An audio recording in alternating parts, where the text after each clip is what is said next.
moom mii di Mohamed Boun Abdallah Dionne jël audience Pape Ibra Kébé waxtaan ak moom kooku dox ci sonn ci ba Sénégal nekk invité d'honneur loolu amoon ci Clermont-Ferrand kon bu ma déggee muy wax ne tubaab moo ko def damay wax ne gëlëm ni si xanaa wala tamit peut-être xam nga xawoon na fee tawat nag peut-être que trou de mémoire am ci diggante bi mais moom xam na ci aqulaay taalaam ku dee ak sa bàmmeel ci aqulaay taalaam xam na ne li mu wax dëgg du dëgg. mais ñoom rapport bi lan lañ si contesté en fait parce que yow sax balaa ngay bind lii yëpp. mais OFNAC def na ay conclusions. mais rapport bi xam nga lan laa def man. dama ne coow li dafa bari. xam nga ci téere bi li ma ci bind dafa leer nañ wax naa processus bi yëpp nu mu demee. wax naa ne soxna Nafi Ngom Keïta samp nañ OFNAC lu toll ci at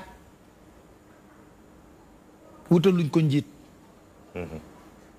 yàlla na ko yàlla yërëm Mohamed Mbodj di ci dox parce que dañuy fàtte ne OFNAC liggéeyu forum civil la woon ndax commission nationale de lutte contre la corruption et la concussion moo fi amoon kooku da doon bind rapport rek jox président bu ko neexee mu liir bu gisee ay sàccam sax da koy dugal ci tiroiram tëj du dëgg ñu ne nag dañuy fexe ba xool ni ñuy xeexee guerre ci beneen wàll forum civil di ci liggéey bu mucc ayib ak transparency international ba ne nañu samp kuréel goo xam ne ginnaaw bu joxee rapport président de la république ba pare am sañ-sañ saisir procureur jébbal ko rapport bay fàttali fii sénégalais yi ne rapport tëjul nit rapport da nga koy def ba pare jox ko justice amaana mën ngaa dem sax yow ci rapport boobu justice bi instruire ko nga dem toog ak say avocat ñu layoo nga seet suffisamment de preuve ñu bàyyi la nga dem bay fàttali loolu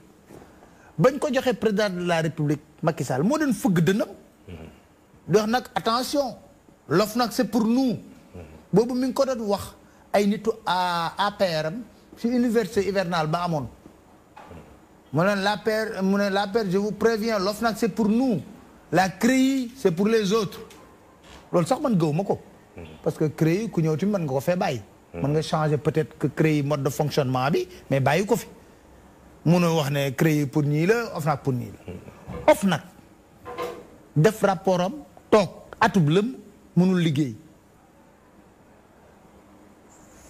Mohamed Mbodj def benn rencontre sur les questions de transparence toog Nafi Ngom Keïta ñëw toog ñu interpeller ko journaliste yi mu ne moom buggul sax wax ci fonctionnement état nu muy demee waaye moom ba mu toogee ba léegi yeneen membre yi ñu waroon nommer pour ñu composer OFNAC nommé guleel te amuñu benn budget pour fonctionner président de la république dem mer. non dafa mer parce que Nafi Ngom Keïta dafa defoon sax sorti jamono sorti boobu mu mer. dem King Fahd ba mu demee King Fahd lan la fa wax dafa ne woy les problèmes de la république ne se règlent pas dans des séminaires. mais ba muy wax loolu fekk na boobu Nafi Ngom Keïta bind na ko ñaari mémorandum sur les difficultés de fonctionnement de l'OFNAC déposé ko ci table moo ko gënoon a xam. ñu teg ci quelques semaines Amadou Ba ministre de l'économie génne 100 millions jox pour qu'on ñu commencé président jël décret doo ko nommé ñuy composer les autres membres ñu tàmbali liggéey bi rapport 2014-2015 bu ñu génne Nafi Ngom Keïta toog loi moo ko sant loolu li may wax nii damay bëgg tamit sénégalais su ma koy wax ñu dem saytu ne Pape Alé li muy wax est-ce que méngoo na ak loi bu samp OFNAC am na fu mu ko sukkandiku voilà dafay am solo loi bi ne OFNAC ginnaaw bu joxee rapport président de la république ba pare comme cour des comptes ni mu ko defee samedi bi passé war naa toog janoog taskatu xibaar yi na leen ñu nit suñu biir càmbar liggéey ci alalu réew mi lii ak lii ak lii lañ ci gis Nafi Ngom Keïta toog weer chaque jour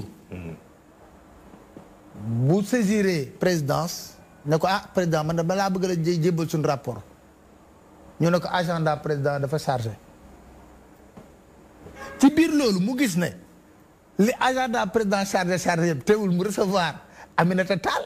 conseil économique social et environnemental. teewul mu recevoir Innocence Ntap. ngi recevoir ñu bëgg a recevoir ñu bëgg a recevoir. fekk ca booba président xam na ne ci rapport bi épinglé nañ ci Siré Dia nitam la. épinglé nañ ci DG COUD Cheikh Oumar Anne nitam la. te dama jaaxle bu ma déggee 31 décembre président mu ne man rapport bi maa ngi ko yëgee ci rajo bi loolu mooy liberté 10 exemplaires. dañ ko yónnee. le OFNAC yónnee son directeur de cabinet à l'époque était Oumar Youm. looloo war a mën a tey Oumar Youm ginnaaw ba Nafi Ngom Keïta xoolee na président bi kat bëgg koo recevoir.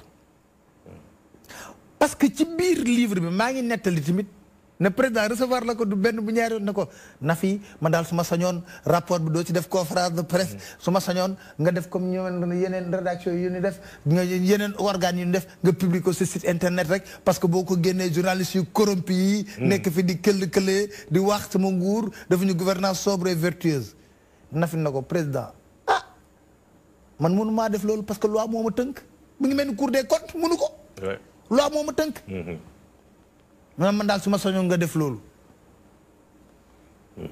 ci biir loolu Nafi na xam ne président bugg ko recevoir mu ñëw toog dem fi nga xam ne moo di conférence am président joxe dogal ne bu ko benn autorité fekkee Nafi woo ñi mu war a woo wax li mu fa war a wax ci guddi gi Oumar Youm dem ci plateau télévision attaqué ko fii la ñu fekk.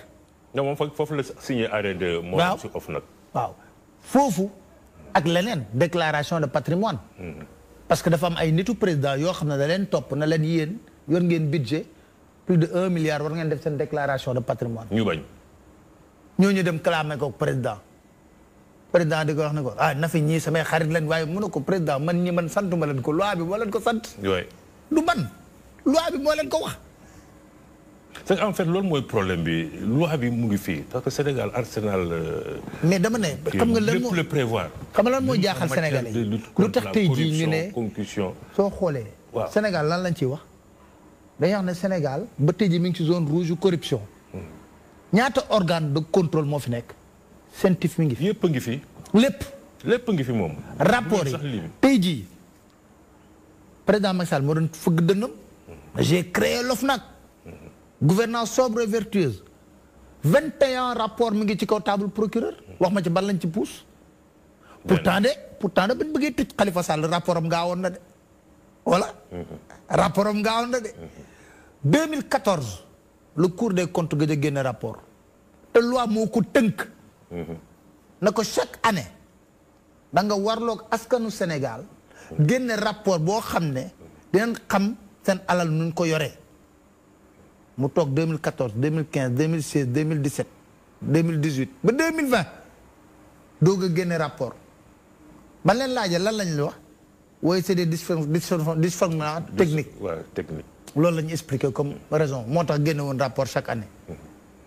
mais dama lay wax ne demeewul noonu tey maa lay révélé fii. Ali Niane xam nga ko mu nekkoon président de l'union des magistrats du Sénégal xuloo fi woon ak Cheikh Ahmed Tidiane si ba mu nekkee ministre de la justice. xuloo bu métti bi. moo bind lettre président Cour des comptes. ne ko magistrat nga may magistrat xam nga ne yaa ngi violer loi bi. xam nga ne chaque année dañoo war a génne rapport daanaka juróom benni at a ngi nii génne woo benn rapport. muy une violation ba def ko ampliation union des magistrats du Sénégal. man mii toog naa lire lettre bi intégralement na jot naa ko. parce que nag dafa am ay Sénégal gis nga Aliou ñu fi patriote mooy xamalan mooy ñoo xam ne dañoo gëm ne réew mi tamit nag lu mu métti métti nañ doxal yoon. mais est-ce que jaadu na tey jii 21 rapport nekk ci table procureur CENTIF moom gaa yi ngi wax ay 55 rapport boo lekk ci kaw table bi amul benn buñ ci instruire yow fekkee nga 2011 2012 na ma méttee woon reddition des comptes ñëpp nekkoon ci lan moo nekkoon slogan président Macky Sall gouvernance sobre et vertueuse du dëgg Abdoulaye Wade loo ko mën a xas loo ko mën a wax tëj na fi ay nitam. Bay la wan Lonase ku ko tëj. Abdoulaye Wade ci rapport. Modibo Diop bu Azer ku ko tëj. Abdoulaye Wade ak ñeneen. mais prévaricateurs yooyu xëy ñi nga xam ne ñoom ñoo la ñuy cité en tout cas Cheikh Oumar Anne moo si gën a fës moom newoon na da lay porter plainte jot nga notification plainte. jotaguma de xam nga man jotaguma damay wax ne du ma soog tontu parce que xam nga tax on est dans un état de droit am na droit moom sañ-sañ. bu sañ-sañam la mais jotaguma ko. jotagoo ko. ma yeewoo tey suba daal. ba keroog ma wàcc ba ñëw toog jàkkaar yow lii. jotaguma ko amaana nag mën naa ko jot. suba ginnaaw ñoom dañuy porter plainte waaw ku war a porter plainte soo yeewoo di nga dem tribunal. man de maa jotaguma ko daal. procureur te mu saisir boppam si mbir bi. jotu ñoom ñëpp maa ngi déglu. yaa ngi déglu. du lu bees Abdoulaye Sylla porté woon na ma fi plainte ma dem layoo tribunal. mais léegi livre bu mu génne Pape Alé. am na lu des parce que su ne investigation nga koy poursuivre war na am lu ñëw si ginnaaw lii parce que du lii rek moo xew fii. déedéet du lii rek moo fi xew am na leneen luy ñëw. est-ce que loolu du dàq sax. lu mel naka. loolooy dàq. bii nii. mooy gën a neex bii. parce que foofu li muy laal mooy bari. mais ñu si tuuti. non comme dama koy liggéey rek. maa ngi koy liggéey parce que xam nga wàllu investigation dafa laaj temps. recoupement. jëliwaat waxtaan ak ay nit ba juboo ci ba xam lu baree bari. ne dañu jàpp ne réew mi jot na tamit comme nit ñi. xam nga dañuy wax Sénégal mbam du fi weesu weer. da ngay def tojaange bu nu rëy. gaa yi mbamb ko weer mu jeex. mais léegi dañ koy teg ci kaw na bàcc ci kaw taam Sénégalais yëpp liir man wax ma Cheikh Oumar Anne dafa def de xam nga ñu bëri de am na ku ma doon wax la ma yow li nga wax Cheikh Oumar Anne ma ne ko déet lof nag li mu wax Cheikh Oumar Anne man enquête ma kudd da nga gëstu rek dama gëstu jël rapport bi teg mu jaral ma sama temps mu koy yëkkati benn par benn di ko xool di ko seppi di ko seppi di ko seppi di ko seppi di ko seppi lu ma ci wóorul ma koy lijjanti barke na ma ne leen lii lu of nag wax na moo xew ci kudd amaana yow mën nga koo liir Aliou nga ne lii de jarul topp nit amaana keneen mën na ko liir na lii jar na topp nit amaana ñu ne kii kat mënul def lii ba pare nekk ministre de l'enseignement supérieur mais ñu dañu gis sax si dëkk yi nga xam ne luñ moom la ñuy wax des démocraties avancées mais ni France wala États-Unis suñu tuumaalee nit moom dafay xëy rek day man tekki naa suma ndoom bu tànk le temps que ñu instruire. Mamadou Seck def na ko bul sori. bul wax dëkk yu sori Mamadou Seck. bu ancien PDS oui. bañ ko bëggee nommé ministre de l'économie et des finances. am na lu dañ ko tàggaloon mu ne leen déet nañ ma seetal ba pare. waaw loolu mooy kii sax parce que sooy aspirer ay fonctions yu nga xamee ne. et puis lu may dafay ree Aliou mooy damay dégg ñu wax maître chanteur mooy lan xanaa bu ñu nekkee maître chanteur ñoom maître voleur lañ. maître chanteur du publier. déedéet maître chanteur su balaa maa dégg de ñuy wax maître man damay dégg am na kenn ku ma woo démb ne ma oui dégg nga li Cheikh Oumar Anne nee na maître chanteur ma ne ko xanaa moom maître voleur la kon parce que damaa xam ne kat buñ ñu wax loo nag. buñ ñu wax loo. parce que am na loo xam ne xam nañ ko tamit. mais dañuy bëgg rek lépp tënku ko ci yiw ñu respecté te joxante cër man Pape Alé déw ma kudd audité ko kuréel bu président Macky Sall samp fii ci réew mi tuddee ko OFNAC jox ko Nafi Ngom Keïta te tamit dañuy bàyyi di wax Nafi Ngom Keïta enquêtul kudd équipe moo dem enquête kudd encore il faut que loolu sénégalais yi xam ko benn équipe bu Pape Ibra Kébé ay expert ñoo dem enquête ko jël enquête bi ñëw mais li gënoon a garaaw sax enquête uñ ko mooy deuxième enquête bi waroon a dem ban noonu xam nga lu gën a doy waar ñoom bañ commencé di enquête dañ dem ba ci biir gis lu gën a garaaw gis na chaque 10 jours dafa am kenn kuy jël 150 millions nee na ay légumes la koy jëndee 150 millions. si légumes kese. waaw moom lu muy jëndee yàpp boo. 150 millions de ay légumes mais 150 millions yooyu chaque 10 jours boo ko jëlee ci weer bi mu jox la 450 millions. du dëgg. mu nur ak caisse d'avance. léegi ba ñu demee ba di ko càmbar ci mbir mu foofu ñu ñëw di ko signaler soxna Nafi Ngom Keïta soxna Nafi Ngom Keïta def na leen yem leen ci enquête bi bu ñu paree ci loolu mën nañ ubbiwaat benn enquête jëm ci loolu xam nga ni nga koy tooñ soxna si mën naa la waatal ci Alxuraanu Karim na soxna si bés bi mu génnee OFNAC laa ko gëj gis. parce que ñu bëri dañu foog ne lu ngay bind ak lu ngay wax yëpp ci moom la jógee mën naa la ko waatal Aliou ne xam nga jour bi xam nga tamit suñu mbokk journal des fois dañuy erreur gis nga jour bu rapport inspection générale d'État génne lire naa ñu ne dans quelques heures le procureur va arrêter Pape Alé boobu xam nga fan la ma fekk man. Paris. nekkuma woon sax Sénégal nekkuma woon sax Sénégal man la xanaa jet privé lay envoyé. waaw boobu ndax ba maa ngi Paris. boobu damaa tëdd man sama hôtel. sama benn xarit di ma woo téléphone kar. ne gaa yaa ngi sa tànk. na ma waaw procureur de ma ne ko mais jàmbaar xanaa procureur jet privé lay envoyé Paris. parce que man maa ngi Paris li ngeen di wax lii dama koy lire rek. lire laaj man maa ngi woon foofu ci li lijjanti leneen dañ koy tooñ gis nga kii dañ ko bundu xatal mi ngi ci téere bi lépp bind naa ko. gis nga bañ ko jëlee ci anam bu ñaaw OFNAC bu méngoowul ak yoon man yoon jànguma ko Zouanke Jacques Mariel ñëpp xam nañ ko moo bind article jàngal na ma premier voilà ne ni ñu jëlee Nafi Ngom Keïta méngoowul ak yoon ñu jëlee ko fa te laata ñu ko fay jëlee président de la république da ko woo na ko pour nga bañ a génne sa rapport bi proposé na ko ba vice gouverneur BCEAO proposé ko poste président UEMOA proposé ko poste ambassadeur pour que président li ngay wax yooyu yëpp baax na waaye man rapport bi il faut mu siiwal ko parce que loi bi moo ma tënk waaye ñu ñëw ci loolu soxna si bañ koy jëlee IGE moo nekkoon vérificateur général taa nag moo nekkoon patronu IGE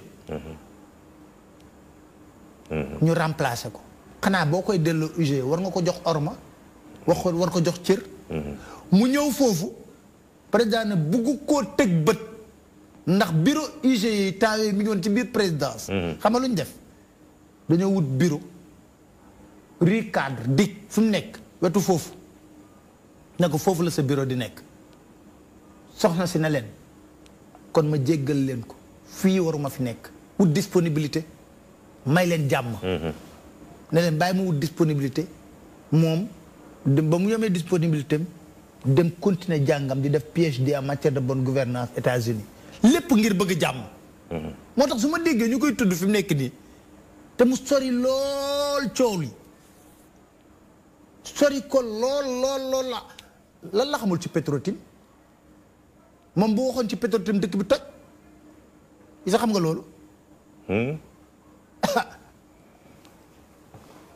mosoo xam loolu déedéet mosuma xam loolu tey ma wax la ko dina xam naa dinañ bàyyi ba beneen yoon parce que temps bi tënk nañu fu mu nekk non dama lay wax tuuti laa la ci waaw may naa la 2 minutes 2 minutes yooyu waaw président Macky Sall bañ ko falee président dafa toog ba mu toogee dafa fekk plainte Tullow Oil ci kaw taabalam parce que Tullow Oil moo doon xëccoo bloc Saint-Louis offshore ak Kayar offshore Tullow Oil yëg ne jox nañ ko Petro-Tim mu porte plainte président Macky Sall jël plainte bi jébbal ko Nafi Ngom Keïta parce que temps yooyu moo nekkoon vérificatrice générale IGE kooku jox ko ay nit na leen enquête leen lii ñooñu commencé ko di ko enquête ba xam ne Aliou Sall mi ngi ci biir xam lépp balaa enquête bi génn président signé décret d'approbation yi kon loolu tax ma ne la moom waaw moo tax ma ne la moom bu toogee rek na tey jën dinaa wax nag ci biir Petro-Tim nu mu demee dëkk bi toj kon nañu bàyyi jàmbur deful waxul moi j'assume que rapport OFNAC laa jël càmbar ko bind ci téere jox ko sénégalais yépp nag sénégalais yi ku liir xam fan la mbir mi féete loolu rek laa def. jërëjëf Pape Alé Niang jërëjëf.